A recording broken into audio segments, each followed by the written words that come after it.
Thanksgiving serves up a good dose of bloody mayhem with a side of twisted humor. Directed by Eli Roth, who's known for pushing the boundaries of gore and amusement, this film is a fun ride. To some extent, while it might not be a cinematic masterpiece, Thanksgiving throws enough laughs and splatters at the wall to keep you interested and entertained, even if you find yourself wincing and chuckling in equal measure as you dive into a movie that's equal parts funhouse and slaughterhouse. What up peeps, and welcome back to a new review video. This time we're looking into the latest holiday slasher feast, Thanksgiving. But before we get into this review, a quick reminder first that it will contain major spoilers, just like your uncle's after-dinner political rants, so consider yourself warned.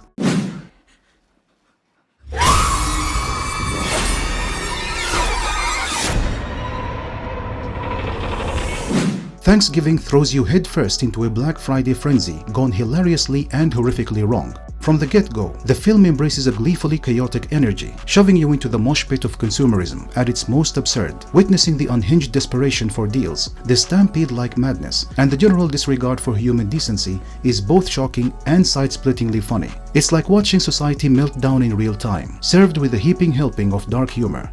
Now, Thanksgiving doesn't hold back on the gore. It cranks the violence up to 11, reveling in its over-the-top carnage. But here's the beauty. The film winks at you through it all. It knows it's ridiculous and throws in enough tongue-in-cheek moments to keep you from taking it too seriously. And this is often known about Eli Roth's movies. Despite that, the horror is real, the threat feels genuine, and the kills are inventive and gruesomely satisfying. But even as the body count rises, the film maintains a certain lightness, refusing to be bogged down by its own darkness. This playful absurdity elevates the experience, making Thanksgiving a unique and entertaining twist on the slasher genre.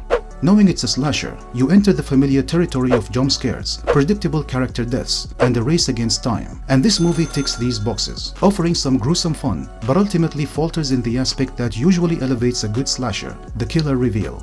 While the film embraces classic pacing and throws in well-executed kills, the true tension lies in uncovering the perpetrator's identity and motives. This unveiling should hold the power to elevate the entire experience, making the final showdown truly climactic. Unfortunately, Thanksgiving stumbles here, and for one main reason. The casting itself provides a significant clue.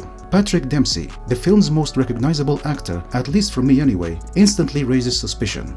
This, coupled with specific scenes and subtle dialogue choices throughout the movie, makes his eventual unmasking less shocking and more of a confirmation. The breadcrumbs were laid too thickly here, leaving you easily guessing his involvement well before the big reveal. This predictability undermines the potential impact of the climax. The final confrontation, while suspenseful, lacks the surprise punch that could have pushed the movie into memorable territory. It becomes more about the execution of the kills than the revelation itself. Now, don't get me wrong, Thanksgiving delivers on the slasher essentials. It's gory, entertaining, and serves up some decent scares. But for a genre built on twists and turns, the predictable killer reveal left me wanting more. It felt like a missed opportunity to truly surprise and leave a lasting impression. The movie also doesn't shy away from familiar tropes, from the small town setting to the predictable character archetypes. The film embraces the well-worn path of the slasher genre with a mischievous wink. While this lack of originality might leave some viewers craving something fresher, it's precisely this comfortable approach that makes Thanksgiving a surprisingly enjoyable watch. Think of it as Scream meets Friday the 13th, with a Thanksgiving twist. We have the plucky final girl, the jock-turned-protector, the bumbling sheriff, the rambling woman working in a cafe who becomes one of the victims, and of course, the masked killer with a taste of holiday-themed carnage. The plot unfolds like a well-worn map, with jump scares hitting all the expected beats, and red herrings popping up like cranberries on a festive table. Despite its cliché nature, Thanksgiving is not boring. Roth's signature of dark humor shines through the sequences, injecting the film with a playful energy that keeps it from feeling stale. The kills are inventive and gruesome, delivered with a tongue-in-cheek flair that makes you laugh as much as you wince.